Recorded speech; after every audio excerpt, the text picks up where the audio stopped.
на Украине не отказываются. Ну что же, и мы от своих целей специальной военной операции отказываться не собираемся.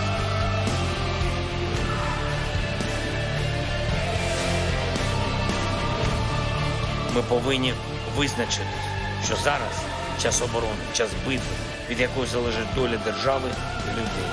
Я вважаю, що зараз вибори не на часі.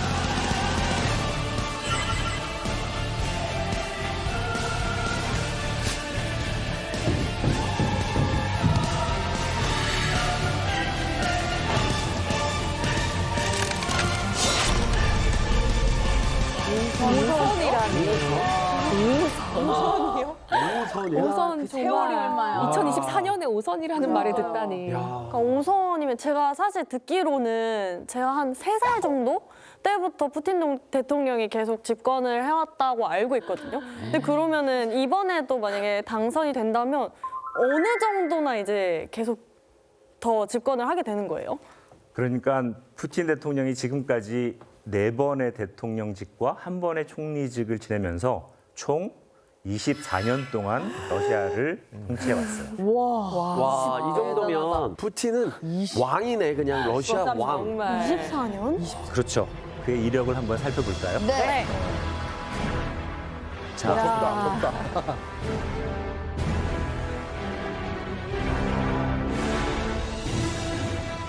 그러니까 현재 러시아 대통령 임기가 6년인데요. 네. 이번에 푸틴 대통령이 3월에 대통령에 당선된다. 네. 그러면 2030년까지 집권하게 되고요.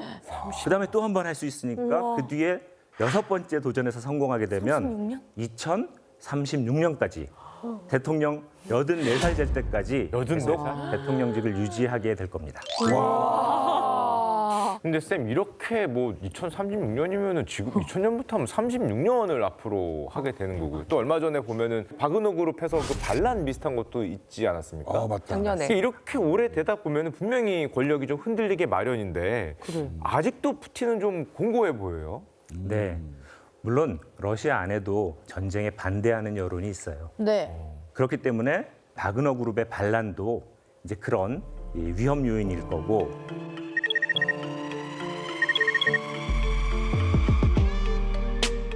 Она была нужна ради одной звезды с дополнительной вышивкой по периметру. 푸틴 대통령은 프리고진을 회유하고 네. 그래서 이 무력 충돌을 막는 한편 그 이후에 프리고진이 또 사망함으로써 이런 중요한 위기를 넘기기도 했죠. 푸틴 대통령 입장에선 좀 잘 막았던 거잖아요. 그렇죠. 그런데 푸틴 대통령이 아마 다음에 거의 이변 없이 대통령이 될 거다라고 하는 답정너 같은 이런 상황에서도 우리가 주목해야 될 부분이 있어요.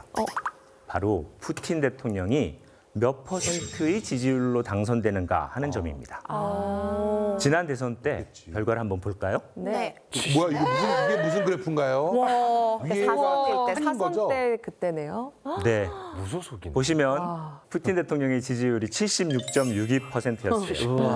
아, 선거 때마다 후보들은 정말 스트레스가 엄청날 텐데 그렇죠. 푸틴은 저 정도면 그냥 뭐 나 나가면 뭐 그냥 다 찍어줄고 난 대통령인데 뭐 여유 있네요. 그러면 쌤 이제 요번 연도에 있을 선거에서는 어떻게 조금 더 이거 좀 달라졌습니까? 혹시 위협할 만한 사람이 있다던가? 네, 이번 러시아 대선에서 가장 지금 주목받고 있는 야권 지도자 나발리에 대한 이야기입니다. 어머머머. 뉴스에 자주 나오는 인물이었죠. вместе с группой своих коррумпированных друзей и сослуживцев незаконно захватил власть и желает быть пожизненным правителем России. 푸틴을 대항할 수 있는 대항마다 하면서 주목을 받았지만 현재 감옥에서 보내고 있어요. 징역형을 살고 있는 거죠. 최근 교도소가 이감되는 과정 중에서 3주 정도 행방이 묘연해서 이게 또 무슨 일이 생긴 게 아니냐 네, 그런 이야기들이 나왔었는데 다행히 이제 그분의 안전은 확인됐다고 합니다.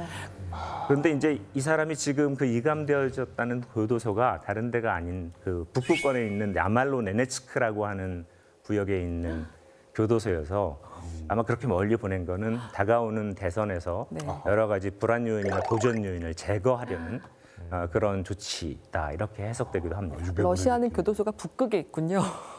아우, 얼마나 추울까. 교도소 가면 안 돼요. 달달. 한 대로 보내버렸네. 근데 쌤 또 궁금한 게 아까 지지율이 중요하다고 하셨는데 만약에 이번 대선 때 이 지지율이 조금 낮게 된다면 그건 어떤 의미로 해석을 하면 될까요? 좋은 질문입니다. 이번 대선에서 푸틴 대통령이 70% 중후반대 지지를 얻는다면 네. 전쟁에 대한 지지가 러시아 내에서 확고하게 유지되고 있다. 이렇게 볼 수 있겠고요. 70% 초반대 이런 지지를 얻는다면 전쟁에 대한 피로도가 높아지고 있다 하는 신호로 볼 수 있겠고요. 네. 만약에 60%대 중반 정도가 된다면 네. 사실은 전쟁에 대한 지지와 이 전쟁에 대한 반대가 얼추 비슷한 수준에서 경합하고 있다라고 이렇게 추론해 볼 수 있겠습니다. 와. 그러면은 사실 푸틴 대통령도 이번 선거 결과를 엄청 신경 쓰고 있을 것 같아요. 맞습니다. 네, 이를 잘 보여준 것이 작년 12월 14일에 있었던 국민과의 대화에서였습니다.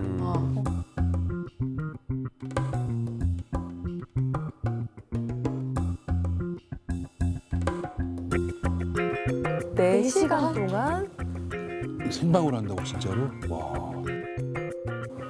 와. 깜짝 게스트 누굴까요? Владимир Владимирович, здравствуйте. Я студент и учусь в Санкт-Петербургском государственном университете. Хочу спросить, правда ли, что у вас много двойников? 누가 진짜 푸틴이에요? Да.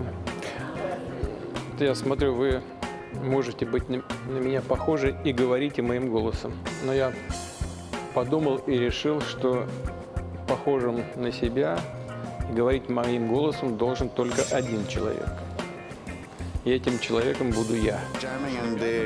И поэтому не могут оставить их без разведки. 저 지금 국민들은 다 평화를 기다릴 텐데. Теперь, что касается демилитаризации. Ну, не хотят договариваться. Ну что ж, мы тогда вынуждены принимать другие, в том числе военные меры. Но эта халява когда-то может и закончиться. И, судя по всему, так и заканчивается помаленьку. 뭔가 승리의 확신이 느껴집니다. 그렇죠. 아니 승리의 확신도 확신인데 초반부터 등장보다 훨씬 피곤해 보여. 아, 그런가요? 사람이니까 질문을 64개를 받았으니까. 우와. 그러니까 이렇게 4시간 동안 굉장히 많은 얘기를 했겠죠. 네. 근데 역시 이 회견의 최대 관심사는 전쟁이 언제 어떻게 끝날 것이냐 하는 것이었어요. 네. 이에 대해서 푸틴 대통령은 일관된 메시지를 전해오고 있습니다. 우크라이나가 나토에 가입해서는 안 된다. 우크라이나가 극우 민족주의 세력이 전행하는 그런 정권이 돼서는 안 된다. 또 우크라이나의 무장은 자기 방어 수준 이상이 되어서는 안 된다는 것이죠. 뭐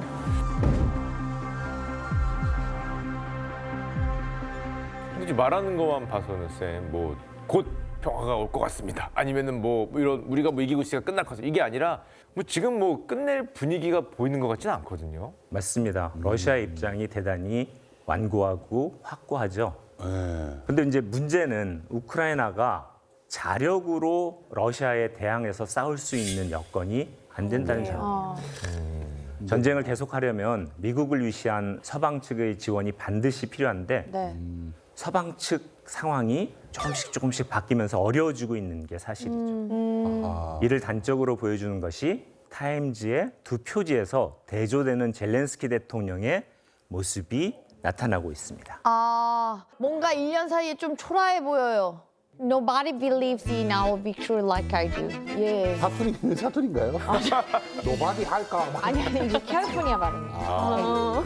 왼쪽은 약간 영웅 같고, 그렇죠. 오른쪽은 약간 이제 뭐 은퇴하는 느낌? 그렇죠. 은퇴한 마지막 뒷모습. 약간 이런. 작아 보여요.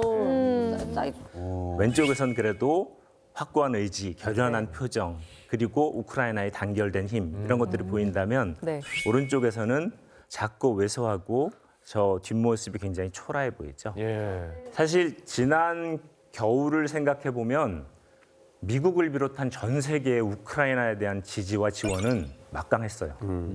하지만 이번 겨울의 분위기는 전혀 달랐습니다. 그러니까 2022년 12월 상하원 합동연설회를 열어서 연설 뒤에 의원들의 기립박수를 받았습니다. 상징적인 장면이었어요. 네, 그러나 2023년에는 젤렌스키 대통령은 미 의회에서 연설대에 오르지 못해요. 그런데 뭐 연설을 하고 안 한 것보다 더 큰 문제는 네. 미국 의회에서는 바이든 정부가 요청한 우크라이나 지원 예산안을 통과시키지 않고 계류 중인 상황인 거예요. 근데 그 예산안이 의회를 통과를 못하게 되면 어떻게 되는 거예요? 연속적으로 좋은 질문을 해주셨어요. 저희 박순희 담당입니다. 자꾸 왜 유빈이만 좋은 질문이죠? 네, 그러면 수지 학생에게도 제대로 좋은 하겠- 질문을 기대하겠습니다. 예. 네. 출발하세요, 제니 씨. 오케이. 자, 바이든 행정부가 요청한 우크라이나 지원 예산이 통과되지 않는다면 실제로 우크라이나에 대한 미국의 지원은 끊어진 거나 마찬가지인 거죠.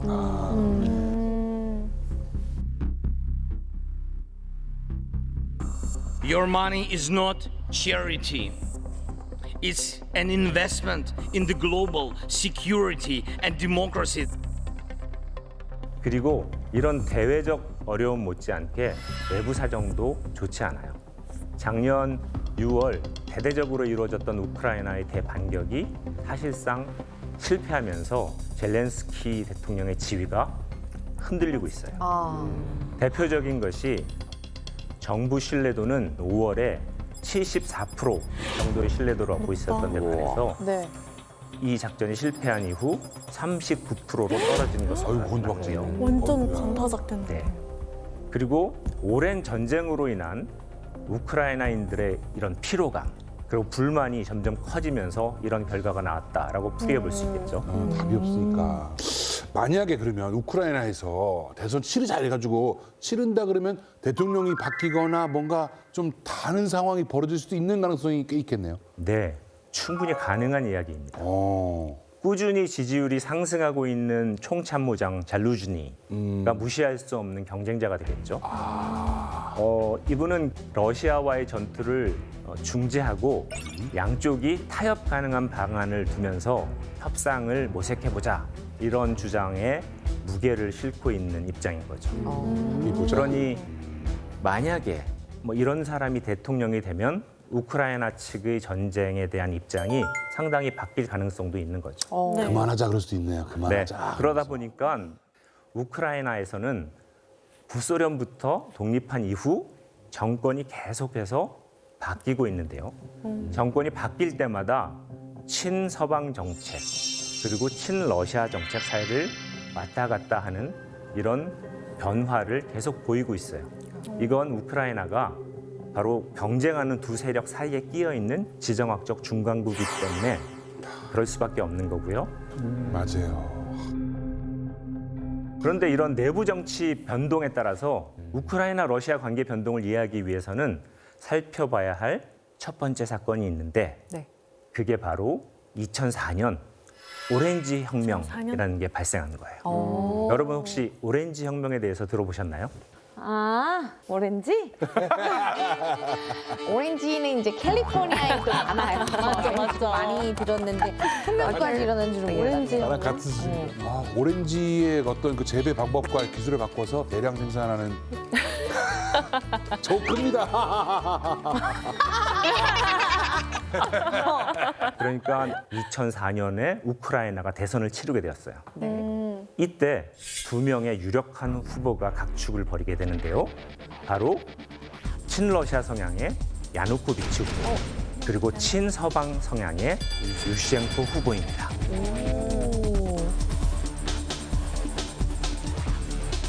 푸틴 대통령은 이 선거에서 친러시아 야누코비치 후보가 꼭 당선돼야 된다.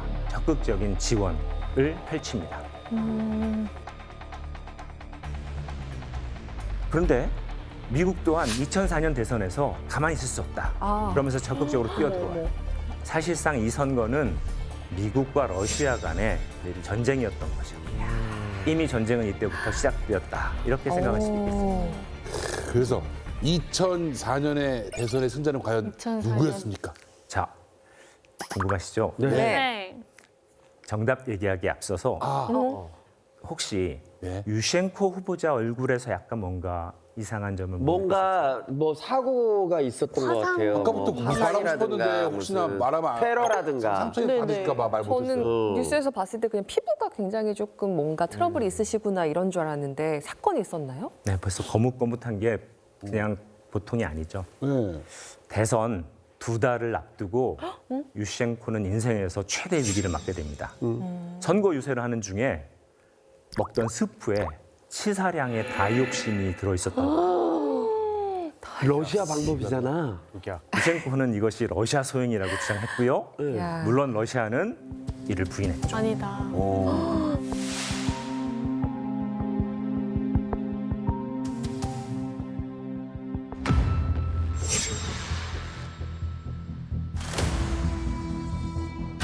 와, 그럼 그러면 좀 동정표를 받을 맞아요. 텐데. 좀 결집을 하지 않나요? 오히려? 그렇습니다. 어머.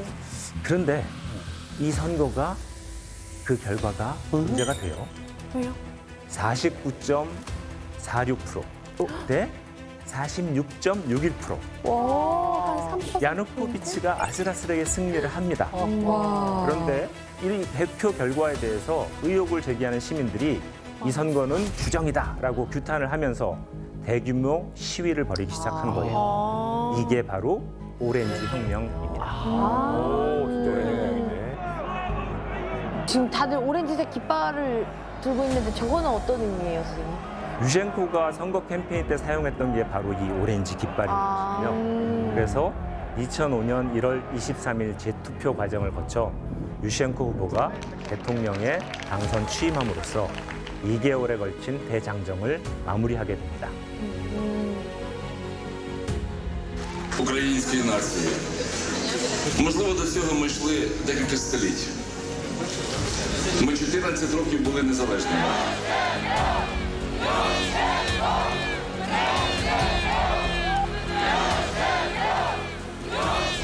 아니 근데 이런 혁명이 있었고 그 다음에 대통령이 되면 국민들의 기대가 엄청나게 크잖아요. 네. 그 다음에 어떤 행보를 이어갔나요?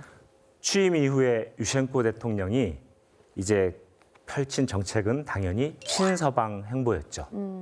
취임식에서 그는 우리는 유럽에 위치해 있고 내 목표는 우크라이나가 EU에 가입하는 것이다라고 공표하게 됩니다. EU. 네. 그리고 이 시기에 우크라이나에 대한 서방의 직접 투자가 굉장히 늘어나게 되고요. 앞서 얘기했듯이 우크라이나가 러시아로부터 자립하는 데 있어서 가장 큰 문제 중에 하나가 경제였는데요. 바로 서방과의 관계를 통해서 이런 목표를, 이런 약점을 극복해 나가려고 했던 거죠. 근데 누가 보더라도 아까 전에 친러시아 대통령이 이겼다가 또 오렌지 혁명으로 그게 뒤집혀갖고 재투표를 하고 그리고 또 재투표에서 등장한 대통령이 뭐 EU 가입 추진하겠다, 친서방 정책하겠다 그러면 러시아 입장에서는 좀 걸리겠네요. 맞습니다. 네. 우크라이나의 이런 친서방 행보는 굉장히 맞득잖은 것이었고요. 근데 러시아에게는 이런 우크라이나 행보에 대해서 제동을 걸 만한 강력한 무기가 있었습니다. 그게 바로 에너지.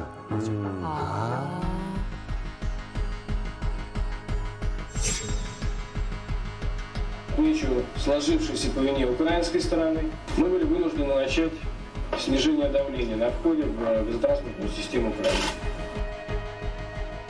그러니까 3주 만에 우크라이나 전역에 석유 제품 재고가 완전히 바닥났고요. 그리고 키이우 주유소에서는 이 휘발유를 차 한 대당 10리터만 공급하는 제한 판매 조치를 취할 수밖에 없었어요. 그런데 네. 푸틴 대통령은 여기서 멈추지 않아요. 2006년 1월 한겨울에 우크라이나에 공급하던 천연가스관을 잠그고 가스 공급을 중단하는 초유의 사태가 벌어집니다. 아이고야. 아니 이게 서방과 가깝게 지낸 그 대가가 좀 너무 비싸다. 너무 1년 중에 비싸네요. 가장 그 1월에. 추운 1월 아닙니까? 저 나라는 그럼 얼마나 춥겠습니까? 겨울에. 그렇습니다. 1월에 치졸한 복수인데요, 약간. 네. 그래서 러시아도 밸브를 잠근 지 사흘 만에 가스비를 기존 가격에서 2배 인상하는 선에서 타협을 하고 분쟁을 마무리하기는 합니다. 그렇지만 우크라이나가 당했는데 가만히 있을 수 없잖아요. 그래서 유시엔코 대통령이 2007년에 나토 가입 프로그램 우리가 추진해야 되는 거 아니냐라는 언급을 시작한 거예요. 아예 나토로. 그 당시 나토 상황을 좀 살펴봐야 할 것 같아요. 네. 1949년 시작할 때는 12개 나라로 시작을 했는데 그 이후에 꾸준히 영향력과 가입국 수를 확대해 왔습니다. 그런데 나토가 이 세력권을 확장해 나가는 것은 러시아에게는 완전히 다른 문제로 받아들여져요. 우크라이나가 가입하는 게 지도상으로 굉장히 위협적으로 느껴질 수 있을 것 같아요. 네, 그렇습니다.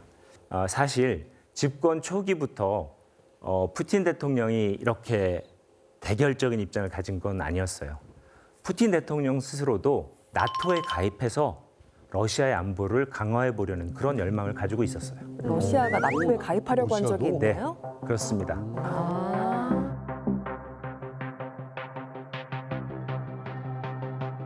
Мы надеемся, что отношения с НАТО у нас и дальше будут расширяться, будет улучшаться качество наших отношений. And this partnership takes us closer to an even larger goal. A Europe that is whole, free, and at peace. 그런데 나토가 그것을 받아들여지지 않은 거죠.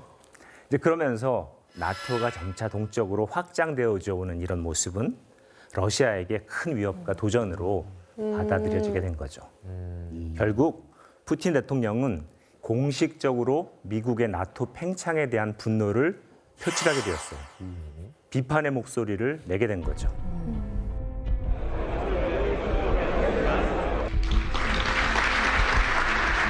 Конференции дает мне возможность избежать излишнего политеса и необходимости говорить округлыми, приятными, но пустыми дипломатическими штампами. 와. 작심했네요. 엄청 강하게. Прежде всего, конечно, Соединенных Штатов. Перешагнула свои национальные границы и, по сути, во всех сферах, и в экономике, и в политике, и в гуманитарной сфере навязывается другим государствам. Ну, кому это понравится? Кому это понравится?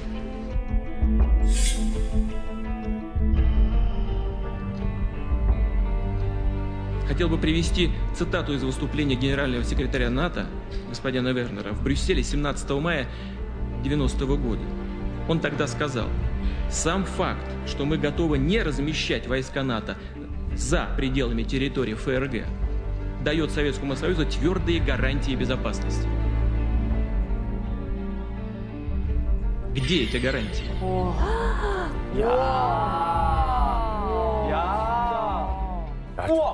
러시아 국민 입장에서는 저런 걸 봤을 때는 야, 우리 대통령 짱이다. 막 약간 이런 느낌일 수도 있겠어요. 지지율 막 올라가고. 네, 그러니까 소련이라고 하는 초강대국에서 이제 초라한 러시아가 됐다가 이걸 다시 강대국으로 올라가려고 하는데 그 조건이 서방에 의해서 가로막히는 상황이잖아요. 그러다 보니까 러시아 국민들이 가지고 있었던 그 트라우마나 분노의 감정들이 있었는데 저런 식의 대통령의 행동은 사실은 국민들에게 일종의 카타르시스가 될 수 있겠죠.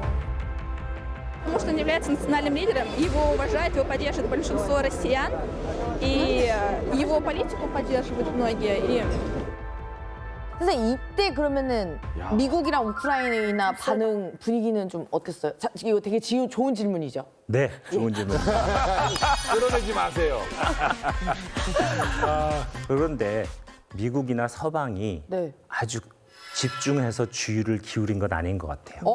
진짜요? 왜냐하면 당시 미국은 세계에서 가장 잘 나가는 유일한 초강대국이었어요.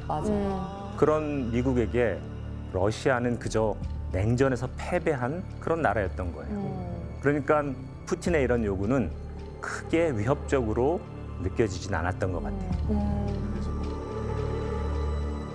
결국 푸틴 대통령이 제기했던 유럽 안보의 근본적인 문제, 즉 러시아를 포함한 유럽 전체의 안보를 보장할 수 있는 제도를 만드는 데 대해서는 결국 본격적인 논의는 없었던 거죠. 자, 그러던 중에 또 다른 갈등 요인이 터져 나오게 되는데요. 2009년 유시엔코 정부가 러시아의 흑해 함대의 세바스토폴 주둔을 더 이상 연장하지 않겠다라고 발표를 해버려요.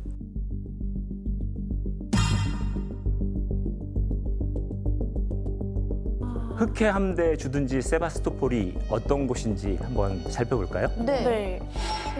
크림반도에 있군요. 크림반도 끝에 있는. 이 세바스토폴은 2차 세계대전 당시에 이것을 차지하기 위해서 10만 명 이상의 사상자가 발생했던 굉장히 전략적으로 중요한 요충지였습니다. 그 부동항을 갖고 싶어하는 러시아 이야기 많이 들었었는데 이런 항구를 갖고 싶어하는 건가요? 네, 사실 러시아 남부에서 지중해로 나가는 중요 거점이 바로 이 세바스토폴 항인데요. 거기에 더해서 이 크림 반도를 뺐으면 흑해 그리고 또 러시아 남부의 곡창지대 그리고 또 바쿠라고 하는 유전지대까지 전부 장악할 수 있는 거점이었죠. 배로 둘러서 그냥. 한마디로 크림반도, 그중에서도 세바스토폴은 우크라이나를 여는 열쇠 그런 의미를 가지고 있는 거예요. 그럼 그동안은 러시아가 흑해 함대를 저기에다 주둔하는 거를 우크라이나한테 허락을 받고 한 거예요? 네, 맞습니다. 이 흑해 함대를 두고 러시아와 우크라이나는 90년대 이제 양국이 독립한 이후에 오랜 협상을 벌였어요. 사실 독립한 우크라이나로서는 우리 땅에 있으니까 1992년에 흑해 함대는 우리 거다라고 하는 소유권을 주장하기도 했습니다. 그렇지만 이제 그것이 수용되진 않았고요. 긴 협상을 통해서 1997년부터 2017년까지 20년간 세바스토폴 항을 러시아가 임차하는 형식으로 사용하는 데 합의를 하게 됩니다. 그런데 유셴코 정권이 2017년 계약 만료 시점 이후로 흑해 함대는 더 이상 세바스토폴에 주둔하지 않고 돌아가야 한다라고 강력하게 밀어붙인 거죠. 강경책이었네요. 근데 너무 센 거 아닙니까, 쌤? 러시아가 뭐 가스장 갔다고 우리도 보복한다고 빼라고 하면 물론 우크라이나 입장에서는 속이 좀 시원할 수 있겠는데 러시아가 가만히 안 있을 것 같은 너무 센 조치가 아니었을까요? 맞아요. 그러니까 어떻게 보면 러시아로서는 흑해 함대 주둔 임대 비용도 내고 가스도 국제 시대보다는 저렴하게 공급하고 있는데 러시아 함대를 몰아내는 데 대한 서운함이 있을 수밖에 없겠고요. 반면 우크라이나로서는 자기 영토 내 핵무기까지 완비하고 있는 러시아 함대가 주둔한다는 것 자체가 이 주권에 심각한 침해가 된다라고 생각하고 또 이 활용 가치 높은 세바스토폴을 외국군 기지로 그렇게 이용하는 데 대해서 경제적으로도 손해다 이렇게 생각을 했던 것 같아요.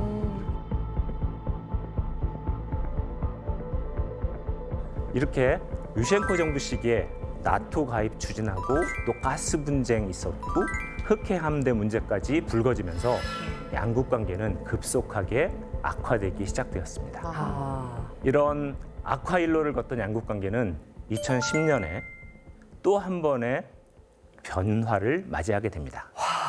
2010년이요? 2010년에 뭐가 있었지? 2010년? 바로 2010년 대선을 통한 야누코비치의 귀환입니다. 아까 처음에 이겼었던 대선.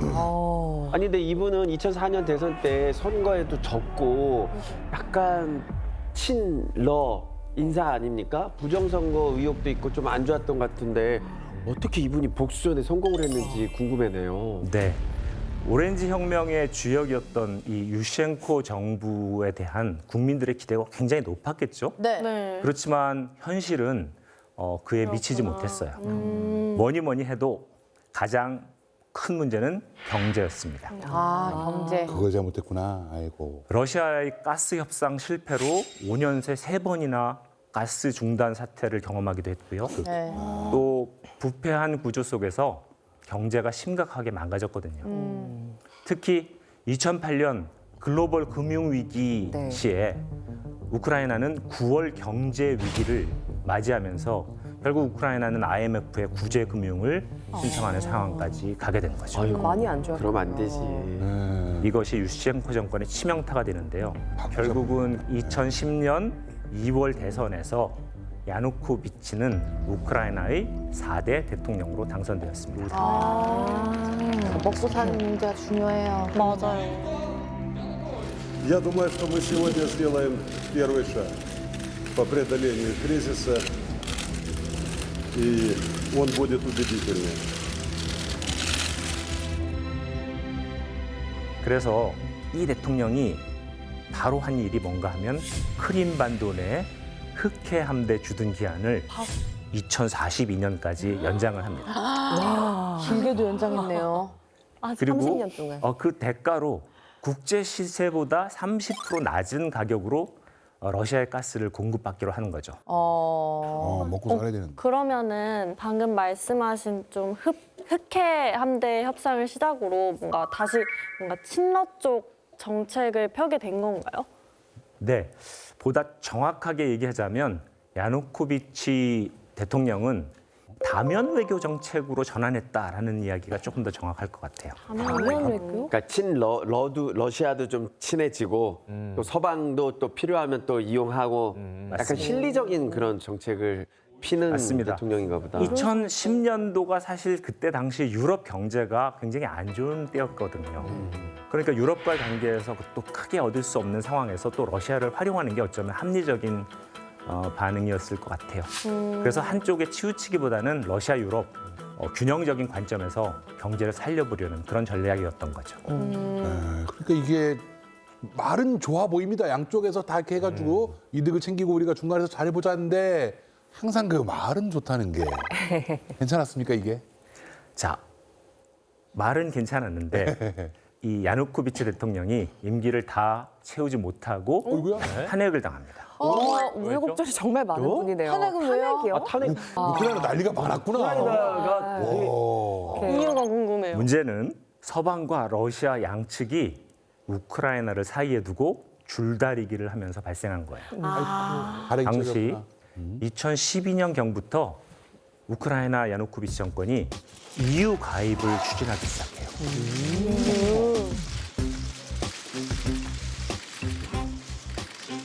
하지만 러시아 입장에서 이런 움직임이 탐탁지 않았던 거죠.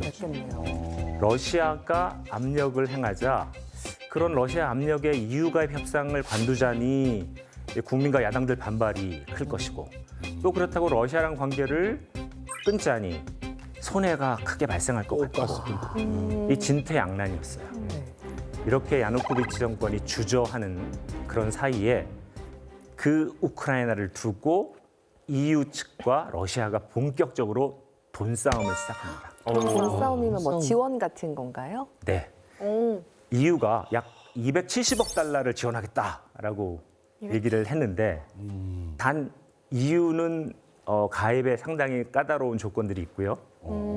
여기에 대해서 러시아는 150억 달러 플러스 가스를 30% 할인된 가격에 계속 제공하겠다 카드를 내민 거죠. 여러분, 네.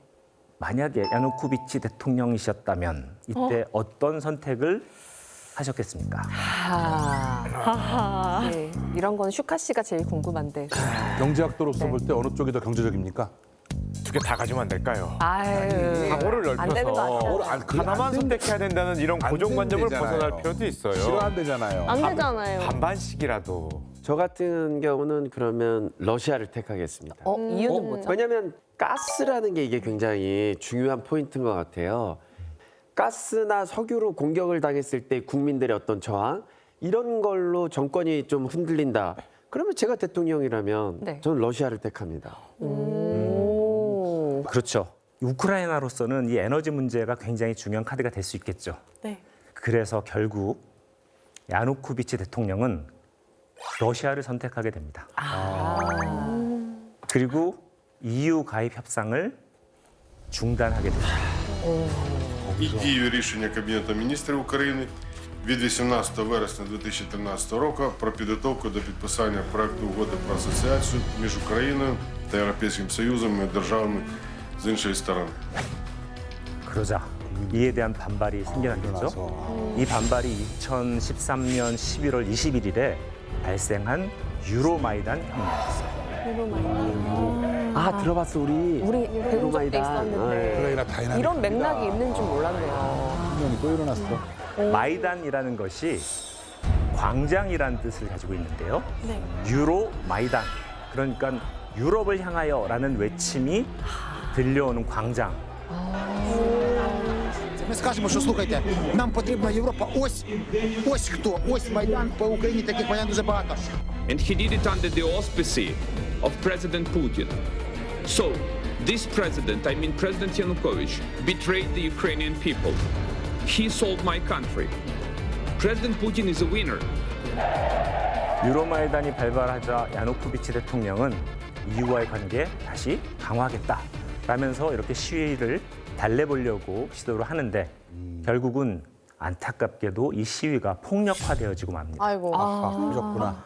결정적 계기는 시위대를 향해서 발포를 한 거예요. 정말 발포라는 말이 게 안 되는 거지 그건 또. 맞습니다.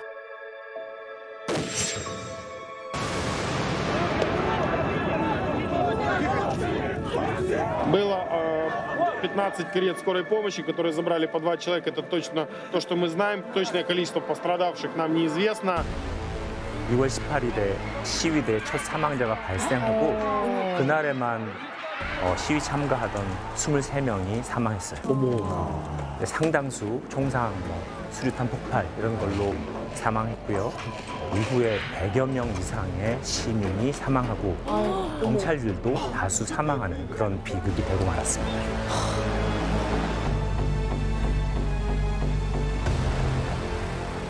그래서 야누코비치 대통령은 이런 상황에서 개인 헬기로 도주하고 망명길에 오르게 됩니다. 이 일을 보면서 국회가 야누코비치 대통령을 인권 침해 그리고 직무유기 등의 혐의로 탄핵을 가결하게 되고요.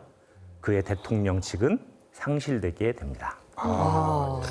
근데 상황이 저 지경인데 대통령이 도망을 간 거는 이거는 사실 탄핵 얘기가 나올 만하네요. 사실 유로마이단으로부터 시작해서 이제 우크라이나의 정국이 급변하게 되는데 이 이후로 우크라이나에서는 극우 민족주의 세력이 전국을 주도하는 상황이 돼요. 이들은 대통령 탄핵 다음 날 23일이죠. 임시정부를 출범시키는데요. 이 임시정부가 출범한 뒤 바로 뭘 했느냐? 우크라이나에서 러시아어를 공용어로 인정하고 있었는데요. 네. 이걸 바로 폐기해버려요. 어머. 이렇게 인구는 많이 사용해요? 92%야? 저쪽은 오른쪽으로 붙어 있을수록 확실히 그러네요. 돈바스 지역을 중심으로 한 동쪽이나 아니면 크림반도를 중심으로 한 남쪽 이쪽에는 뭐 80%에서 90% 가까운 이제 러시아계 주민들이 이에 대한 반발이 생겨났겠죠. Только ослуживших или в лучшем случае мужчин. Сейчас мы все защитники города. С праздником, дорогие мои!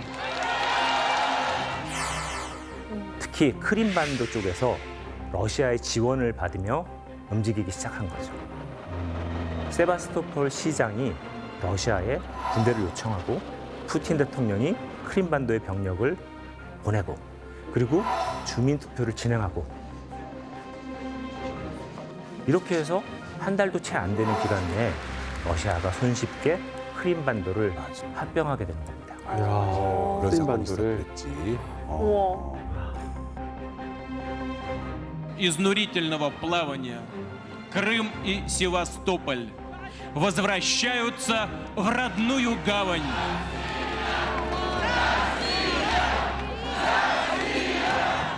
그러면은 지금 뭐 결론적으로 보면은 저 러시아, 우크라이나 동부나 남부가 지금 러시아가 뭐 점령을 하고 전쟁이 나고 있는데 이 당시부터 이미 러시아는 뭐 크림반도 이렇게 지금 가져갈 때부터 이쪽을 러시아 땅으로 해야겠다 뭐 이런 계획을 좀 가지고 있었던 건가요? 그런 이야기가 있기도 합니다. 러시아 내 강경파들은 크림반도를 그렇게 합병할 수 있었으면 동부의 돈바스 지역도 같이 러시아가 점령하는 게 맞는 게 아니냐라면서 이런 조치를 취하지 않은 푸틴 대통령을 강하게 비판하기도 했습니다. 그런데 제 생각에는 푸틴 대통령은 그렇게 했을 경우에 우크라이나가 정말 완전히 서방으로 편입하게 될 가능성이 높아지고 그렇게 될 경우 우크라이나 경계에서 바로 나토와 러시아가 직접 부딪히는 그런 전선이 형성될 것에 대한 우려를 가지고 있었던 것 같아요. 그리고 돈바스가 분쟁 지역으로 남아있게 되면 우크라이나 영토 내에 분쟁 지역이 있기 때문에 우크라이나는 나토에 가입을 할 수가 없게 되거든요. 이런 계산도 하고 있었던 것 같습니다. 그래서 결국 이 지역에서의 전쟁을 돈바스 전쟁이라고 하는데 이 돈바스 전쟁은 2014년부터 약 8년간 1만 4천 명 이상이 사망하고 150만 명 가까운 이재민 난민이 발생하는 비극으로 계속되게 됩니다. 어쩌면 우크라이나 전쟁은 이미 이때부터 시작되었다라는 이야기가 틀린 이야기는 아닌 것 같습니다.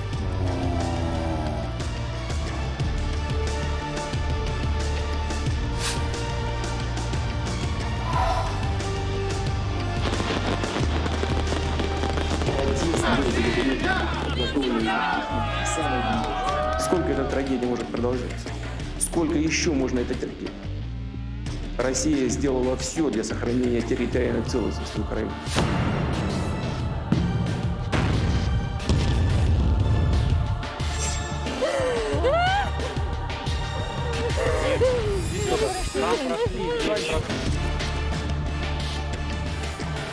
I will have the disastrous war between Russia and Ukraine settled. And it will take me no longer than one day. Putin is banking on the United States failing to deliver for Ukraine. We must prove him wrong. 이렇게 또 미국 대선이 연결되는군요.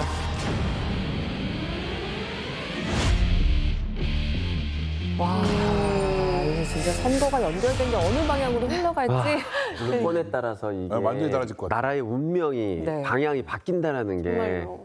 진짜 이게 국민들 한 사람 한 사람의 정말 생존의 너무 안 문제가 됐어. 되는 거잖아요. 그래서 진짜 선거가 중요한 것 같아요. 맞아요. 선생님 2019년에 젤렌스키가 대통령 당선됐을 때 그때는 러시아 관계는 좀 어땠어요? 네, 좋은 질문입니다. 드디어 했어요. 나이스. 여러분도 할 수 있어요?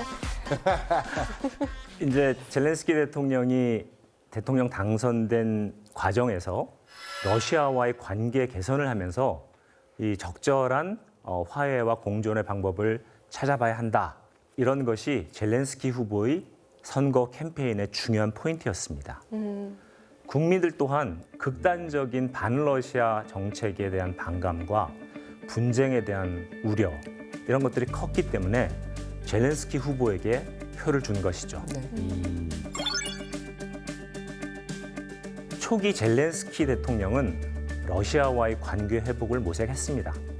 특히 돈바스 분쟁 해결을 위해서 2019년 12월 푸틴 대통령과 직접 만나서 파리 회담을 개최하는데요.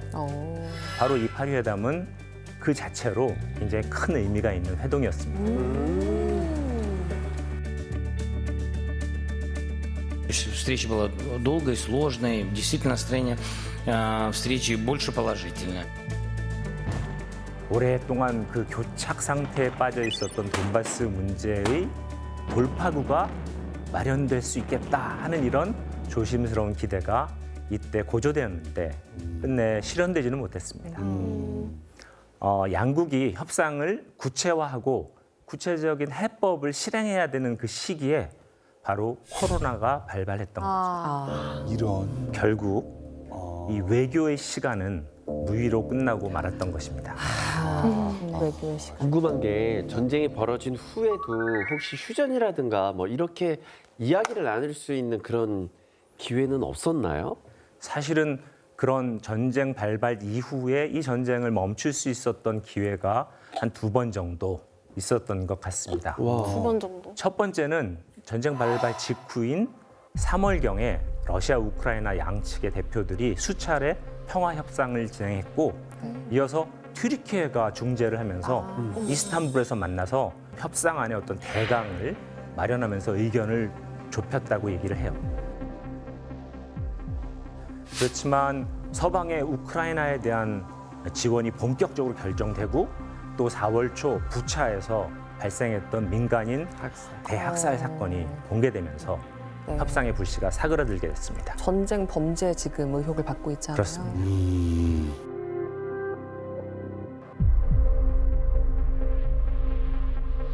그리고 두 번째 기회는 전황이 다시 움직인 2022년 8월에서 9월 사이입니다.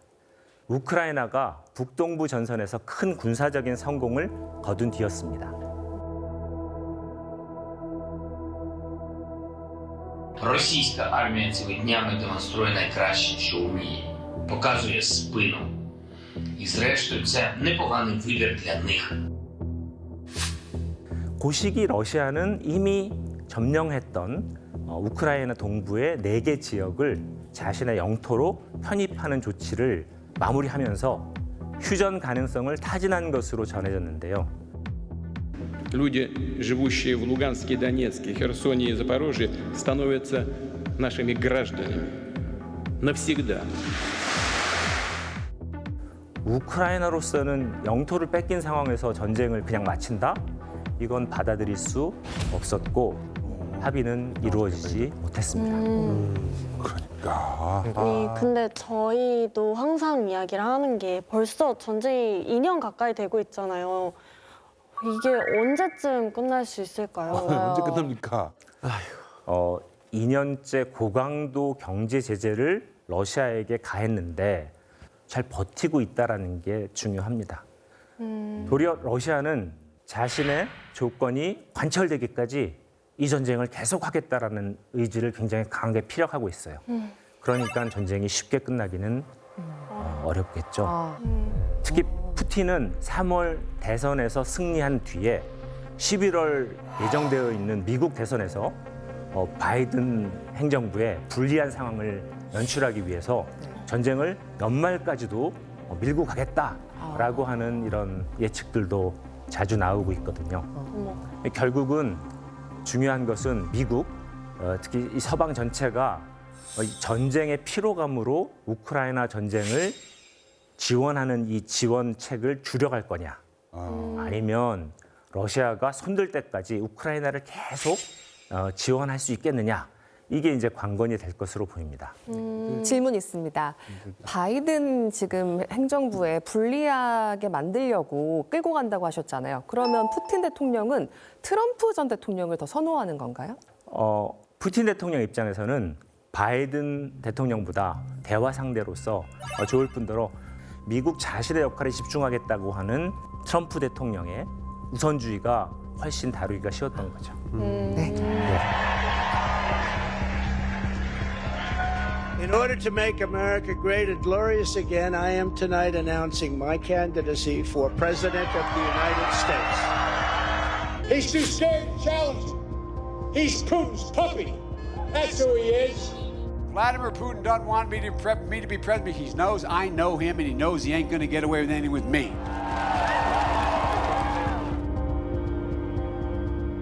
그러니까 어떻게 보면 사실상 전쟁의 향방에 가장 큰 영향을 미칠 것으로 보이는 것은 바로 미국 대선입니다. 네.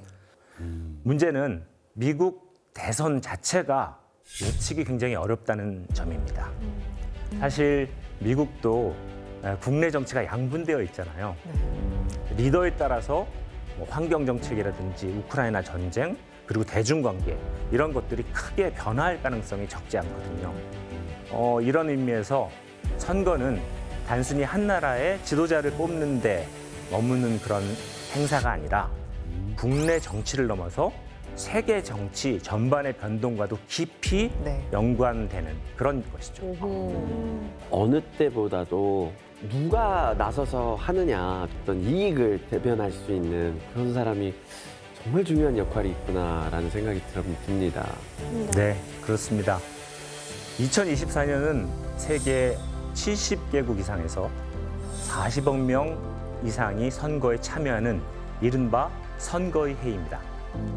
그야말로 선거의 대전이 전 지구적으로 펼쳐지는 그런 시간이라고 볼 수 있겠습니다. 우리는 아직 선거라는 제도 이상의 장치를 가지고 있지 않은 것 같아요.